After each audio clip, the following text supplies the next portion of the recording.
MT is a 17-year-old male, presenting to the emergency room with severe chest pain and altered mental status.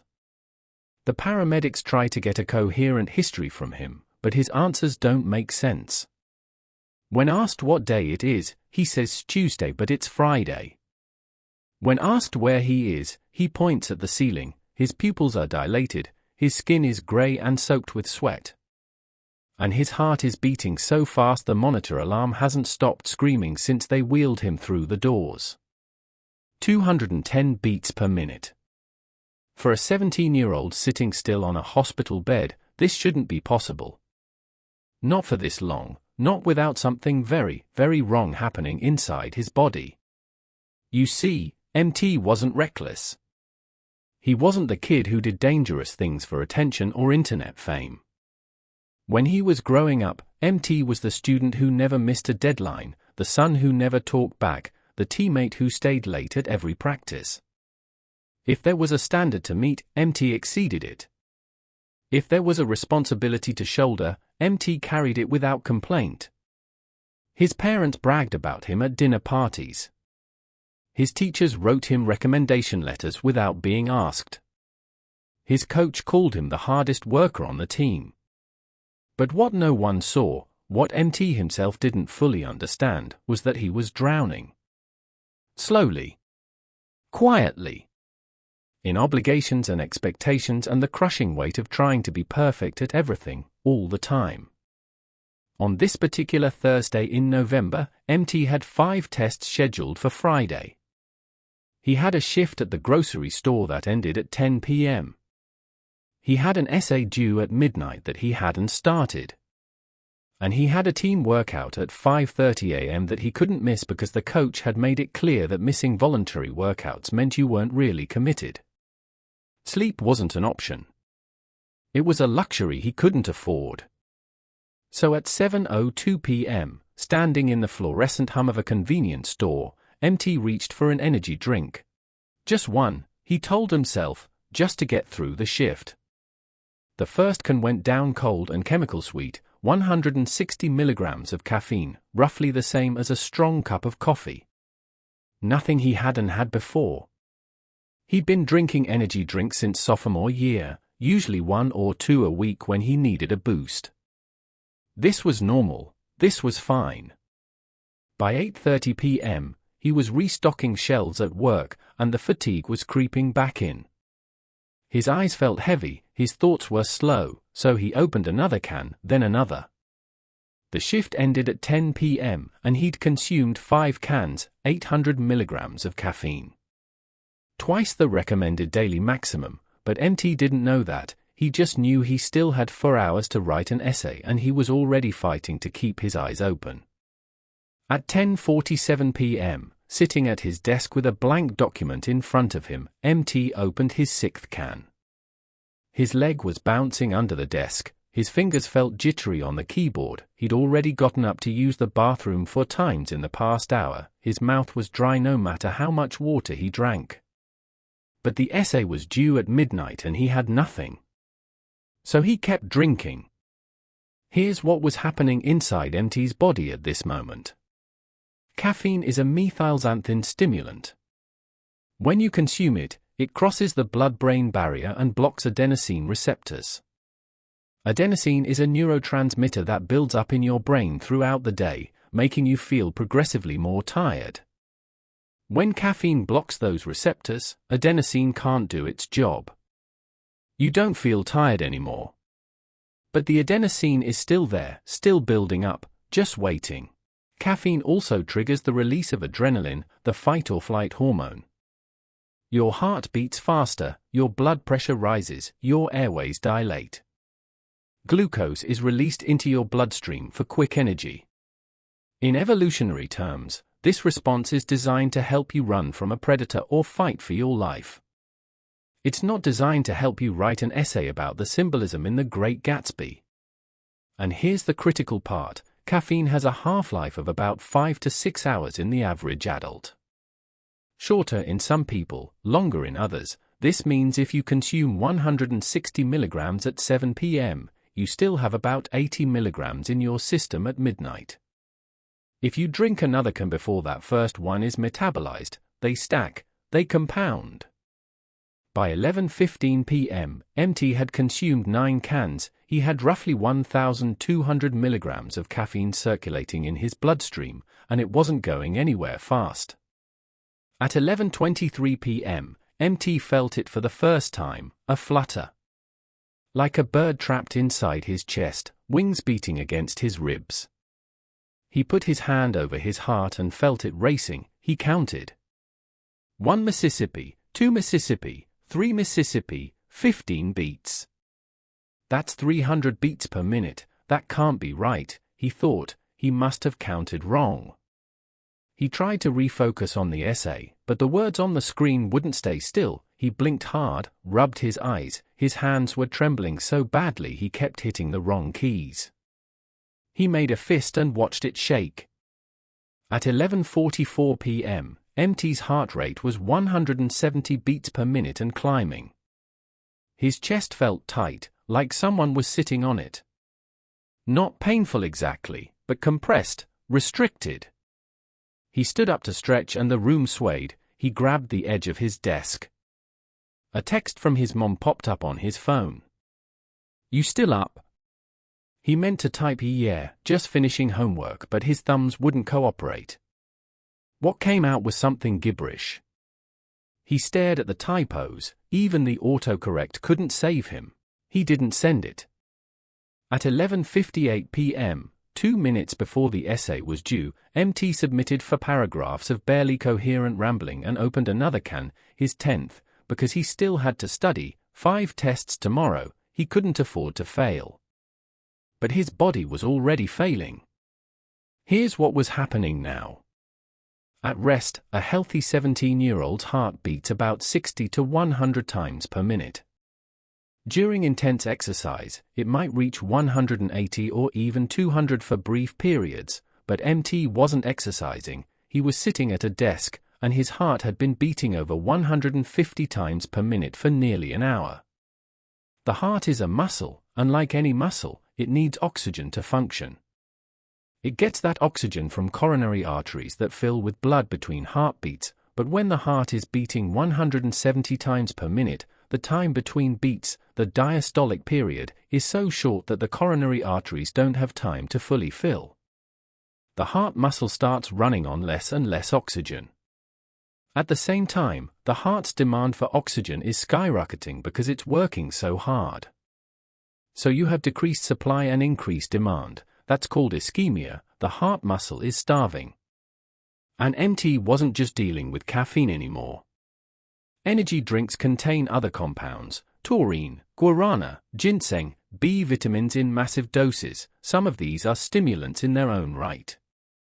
Others interact with caffeine in ways that aren't fully understood. What we do know is that in combination, in extreme excess, they can trigger dangerous cardiac arrhythmias. At 12:19 a.m., MT tried to stand up and his legs didn't hold. He hit the floor hard. His phone clattered across the room. The ceiling was above him and he didn't remember lying down. His heart was a drum solo that wouldn't end. Every beat felt like it was trying to break through his sternum. He tried to call out for help, but his voice came out as a whisper. His parents were asleep down the hall. They couldn't hear him. For 3 minutes, MT lay on the floor of his bedroom, alone, wondering if he was dying. At 12:22 a.m., he managed to crawl to his phone. His fingers were numb and clumsy, but he managed to dial 911. When the dispatcher answered, MT tried to speak, but the words came out wrong, slurred, confused. "I need my heart. I can't." "Okay, honey, slow down. What's your address?" He gave her his address, or he thought he did. Later, the dispatcher would tell the paramedics she wasn't entirely sure he knew where he was. "What's happening? Are you hurt?" "My heart. It's too fast. I can't. I drank." "You drank something? What did you drink?" "Energy drinks." "A lot." "I don't know. 10? More." There was a pause. "Okay. Help is on the way. Stay on the line with me. At 12:31 a.m., paramedics arrived. MT's mother let them in, confused and terrified. She'd been asleep, she had no idea what was happening. They found MT on his bedroom floor, conscious but altered. One paramedic knelt down, checked his pulse. It was already too fast to count manually. They placed him on a portable monitor. Heart rate, 198 beats per minute.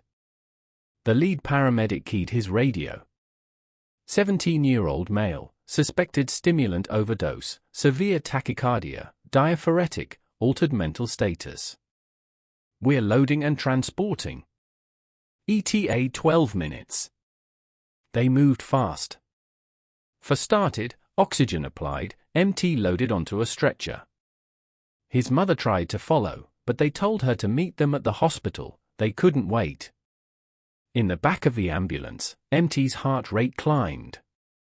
205, then 210. The paramedic kept talking to him, keeping him oriented, keeping him awake. What's your name? MT. How old are you? 17. What day is it? MT blinked. Tried to think, the days had all blurred together. Thursday? It's Friday, buddy. Early Friday morning. Stay with me. At 12:43 a.m., the ambulance pulled up to the emergency room. The doors flew open and they wheeled MT straight into a trauma bay. A team was already waiting, 1 nurse, 2 doctors, a tech. They'd been radioed ahead about a teenager with a heart rate over 200. Transfer to the hospital bed, monitor leads attached, for fluids started. Blood drawn, the senior emergency physician, Dr. Patel, stepped to the bedside. MT, I'm Dr. Patel. Can you tell me what you took tonight? MT's voice was hoarse. Energy drinks. How many? He tried to count. Lost track, 10. Maybe 12. I don't know. Dr. Patel didn't react. Anything else? Any pills? Alcohol? No. Just the drinks. She nodded. We're going to run some tests and get your heart rate down. You're going to be okay. But she wasn't sure that was true. Blood work came back within 15 minutes. The results were alarming. MT had severe hypokalemia, low potassium presence in blood. He had hypomagnesemia, low magnesium presence in blood. Both of these electrolytes are critical for cardiac function. Potassium and magnesium help regulate the electrical signals that coordinate each heartbeat. Without them, the heart's rhythm can spiral into chaos.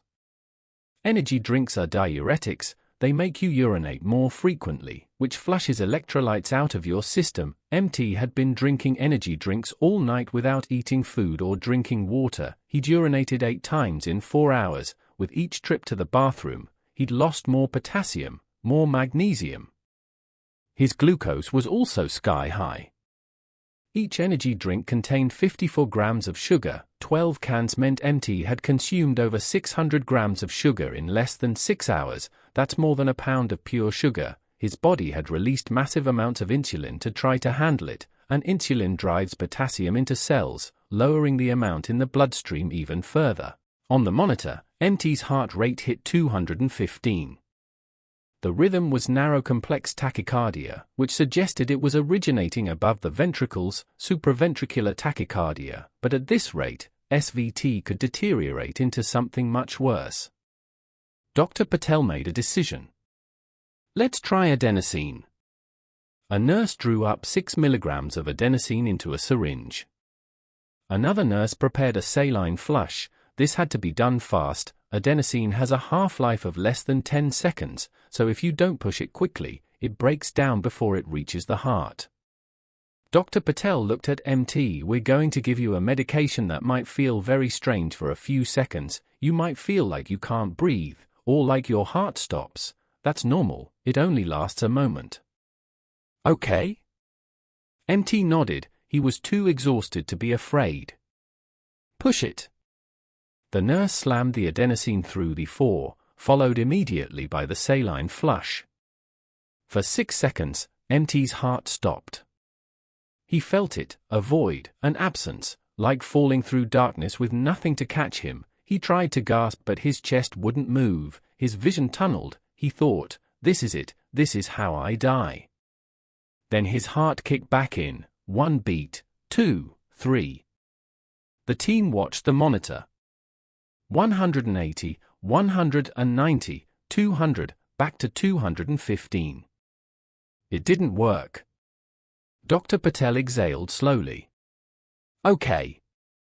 Let's give him 12 milligrams.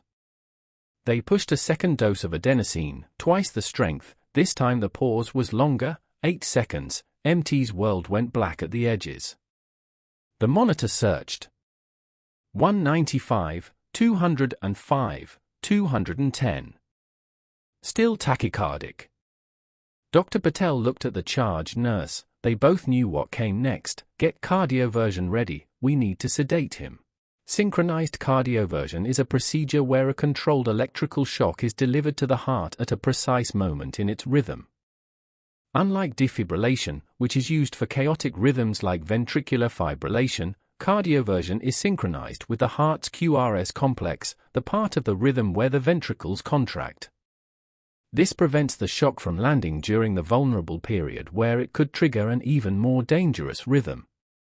A nurse prepared the defibrillator pads and placed them on MT's chest. Another nurse drew up sedation medication, midazolam and fentanyl. They needed MT unconscious for this, not just for comfort, but because a conscious person getting shocked would experience severe pain and potential psychological trauma. Dr. Patel leaned over MT one more time. We need to reset your heart with a small shock. We're going to put you to sleep first. When you wake up, it'll be over. Okay, MT whispered. They pushed the sedation. MT's eyes fluttered and closed. Dr. Patel set the defibrillator to synchronized mode. 100 joules. She checked the monitor one more time. The rhythm was still rapid, still organized. She charged the machine. Everyone clear. The team stepped back from the bed, hands up, ensuring no one was touching MT or the bed frame. Shocking. She pressed the buttons. The defibrillator delivered 100 joules of electricity across MT's chest. His body jerked once, muscles contracting involuntarily. On the monitor, the rhythm went chaotic for a fraction of a second, then it searched, a single wide complex, then another, then narrow complexes. Slower, organized. Beep, beep, beep. 120 beats per minute, then 110, then 95, then 88. Normal sinus rhythm. The room collectively exhaled. Dr. Patel allowed herself a small nod. Let's get continuous monitoring and replace his electrolytes. I want serial EKGs and troponins every 3 hours. Call cardiology for a consult. MT woke up 15 minutes later, groggy and confused. His chest hurt where the pads had been. There were red marks on his skin. Dr. Patel was still there. What happened? Your heart was beating too fast. We had to reset it with a small shock. You're stable now. MT tried to process this. Am I going to die? Not tonight, Dr. Patel said gently. But we need to keep you here and watch you closely. MT's mother arrived at 1:34 a.m. She'd been stopped at the waiting room. When they finally let her back, she saw her son in a hospital bed, wires everywhere, monitors beeping. She didn't cry, she was too numb for that. What did you do? She whispered. I'm sorry, was all MT could say. Over the next 6 hours, the medical team worked to stabilize MT's electrolytes. They replaced potassium and magnesium through for infusions, they gave him fluids to rehydrate him, they monitored his cardiac enzymes, proteins that leak into the bloodstream when the heart muscle is damaged. At 7:30 a.m., a cardiologist, Dr. Kim, came by, she pulled up a chair next to MT's bed. "How are you feeling?"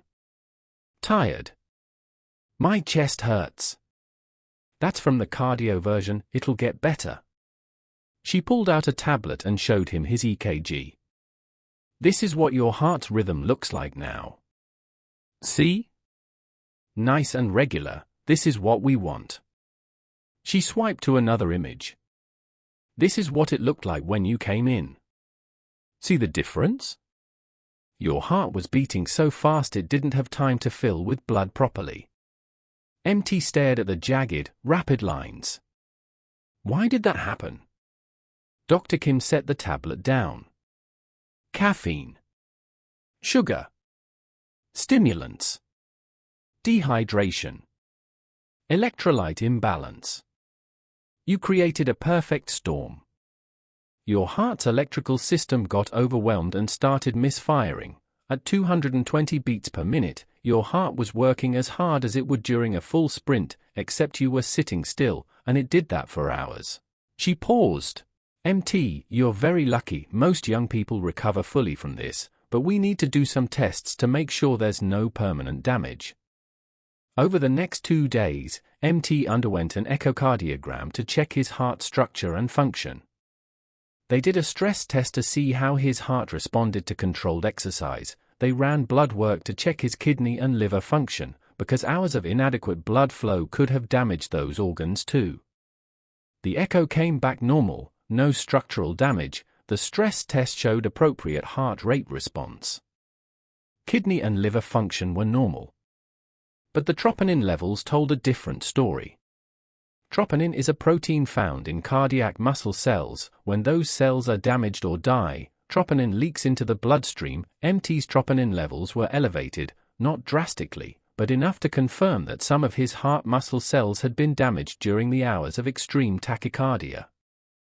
Dr. Kim explained it carefully. "Your heart underwent what we call demand ischemia. It needed more oxygen than it was getting. Some cells were damaged. The good news is that most of the damage appears minimal and your heart function is normal. The bad news is we don't know the long-term effects. You're 17, you might be fine, or you might have an increased risk of arrhythmias later in life. We just don't know." She let that sink in. "No energy drinks. Ever again. Limit your caffeine to 1 cup of coffee a day, maximum. If you ever feel your heart racing like that again, you come straight to the ER." "Understood." MT nodded. But understanding and accepting are two different things. On his 3rd day in the hospital, a psychiatrist came to see him. Dr. Levine. She sat down and asked a simple question. "Why did you drink 10 energy drinks in one night?" MT didn't answer at first, then, quietly, "I had to stay awake." "Why?" "I had 5 tests, an essay, work, practice in the morning, and you felt like you couldn't say no to any of those things." MT looked at his hands. "If I say no, I'm letting people down." Dr. Levine nodded. "MT, what happened to you wasn't just about energy drinks. It was about the fact that you felt like sleep was optional. That your body's needs were less important than meeting everyone else's expectations. Is that fair?" MT felt something crack open in his chest. He nodded. They talked for an hour, about pressure, about perfectionism, about the impossible math of trying to be everything to everyone, about how he'd been running on empty for months, and the energy drinks were just the final miscalculation in a long series of unsustainable choices. "You almost died," Dr. Levine said gently, "not because you're stupid or weak, but because you thought you had to be superhuman, and you're not, none of us are." She gave him the name of a therapist who specialized in adolescent anxiety and burnout. She talked about setting boundaries, about sleep hygiene, about the fact that rest isn't laziness, it's a biological necessity. MT was discharged on day 4 with a follow-up cardiology appointment in 2 weeks, a prescription for low-dose beta blockers to keep his heart rate controlled while he recovered, and strict instructions to avoid all stimulants. His mother drove him home in silence. When they pulled into the driveway, she finally spoke. I didn't know you were struggling this much. I didn't want you to know, MT said. Why? Because you're proud of me. His mother turned to look at him. I'm proud of you because you're my son. Not because you're perfect. Do you understand that? MT nodded, but he wasn't sure he believed her yet. Returning to school was surreal. Everyone had heard something. The rumors ranged from he had a heart attack to he OD'd on drugs to he tried to kill himself. None of them were exactly right, but none were entirely wrong either. His teachers gave him extensions on the tests he'd missed. His coach told him to take all the time he needed, that voluntary workouts were truly voluntary. His boss at the grocery store said his job would be there when he was ready. But MT noticed things he hadn't before.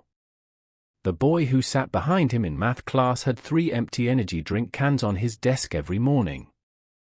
The girl on his team drank 5 shots of espresso before practice and her hands always shook. His best friend took caffeine pills to study and joked about his heart doing weird stuff sometimes. 3 weeks after his discharge, a health teacher asked if MT would be willing to speak to the senior class. Just 10 minutes. Just his story. He said yes. Standing in front of 120 classmates, MT didn't read from notes. He just talked. I drank 12 energy drinks in one night because I thought I had to. I thought if I didn't ace every test and show up to everything and never say no, I was failing. And my heart literally couldn't keep up. It beat 220 times a minute for 3 hours. They had to shock me to get it back to normal. He paused. I'm not telling you this to scare you. I'm telling you because I thought energy drinks were just strong coffee. I thought my body would warn me before something bad happened. It did warn me. I ignored it. Someone raised their hand. Do you still drink caffeine? I can't. Doctor's orders. But honestly, I don't want to. Every time I see an energy drink now, I feel the shock in my chest. Another hand. Are you okay now? MT considered this. Physically, mostly. My heart's okay. But I'm still figuring out the rest. I'm seeing a therapist. I'm learning to say no to things. I'm trying to sleep like a normal person. It's harder than it sounds. After class, 7 students came up to him. One showed him a backpack with 18 energy drinks. I go through about for a day, he admitted. Another told him she hadn't slept more than 4 hours a night in 6 months. A third said his chest hurt sometimes but he figured it was just stress. MT told them what Dr. Kim told him. Your body's not optional. If it's telling you something's wrong, listen. Because the alternative is waking up in a hospital. That night, MT wrote something he didn't plan to share. His therapist had suggested journaling. So he wrote, I almost died trying to be perfect. And the worst part is, I thought that was normal. I thought everyone felt like this, exhausted, wired, running on fumes and fear. I thought the people who slept and rested and took breaks were weak, or lucky, or just didn't have as much on their plate. I was wrong. The people who rest are the ones who survive. I'm 17 and I've already damaged my heart. Maybe it'll heal. Maybe it won't. But I know this, no test, no practice, no shift, no expectation is worth dying for. I'm going to sleep tonight. For 8 hours. And tomorrow I'm going to say no to something. I don't know what yet. But I'm going to practice saying it until it doesn't feel like failure. His mother found the journal entry on his desk a week later. She didn't read it, but she saw the first line. She put it back where she found it. That evening, she told him he could quit one of his 3 extracurriculars. His choice. No argument. He quit the job. 3 months later, MT went back to see Dr. Kim for a follow-up. His EKG was normal. His echo was normal. His exercise tolerance was normal. The troponin levels had returned to baseline. "You dodged a bullet," Dr. Kim said. "Your heart looks good. But I need you to understand, this was a warning. Your generation is the first to grow up with energy drinks marketed like candy. We're seeing more and more of these cases. And not everyone is as lucky as you." She showed him data. Emergency room visits related to energy drinks had tripled in the past decade. Cardiac arrests in people under 25 were increasing. Most of them had no underlying heart disease. Just too much caffeine, too many stimulants, too little sleep, too few electrolytes.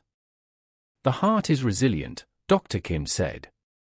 "But it's not indestructible. You get one. Take care of it." MT nodded. "I am. I promise." Why did this happen? Good question. The human heart is an electrical pump. The sinoatrial node, a cluster of specialized cells in the right atrium, generates electrical impulses about 60 to 100 times per minute. Those impulses travel through the atria, pause briefly at the atrioventricular node, then spread through the ventricles, causing coordinated contraction. This system is exquisitely sensitive to disruption.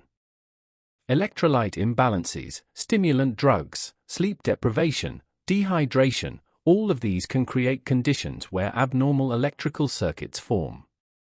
In MT's case, the extreme caffeine load, combined with low potassium and magnesium, created a reentrant circuit in the atria. An electrical signal started looping, recycling through the same pathway over and over, driving the heart rate higher and higher with no natural break. This is called supraventricular tachycardia.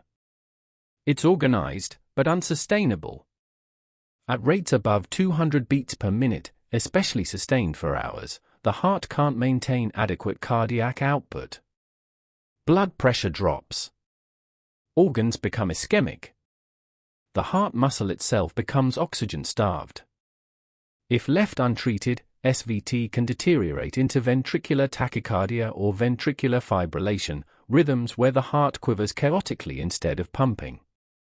Those rhythms are fatal within minutes without defibrillation. MT was in SVT for an estimated 3 hours before cardioversion restored normal rhythm. During that time, his brain received barely adequate blood flow. His kidneys, his liver, his intestines, all were running on minimal perfusion. A few more hours and he would have progressed to multi-organ failure. We can't ethically study what happens when you give teenagers toxic doses of caffeine and stimulants.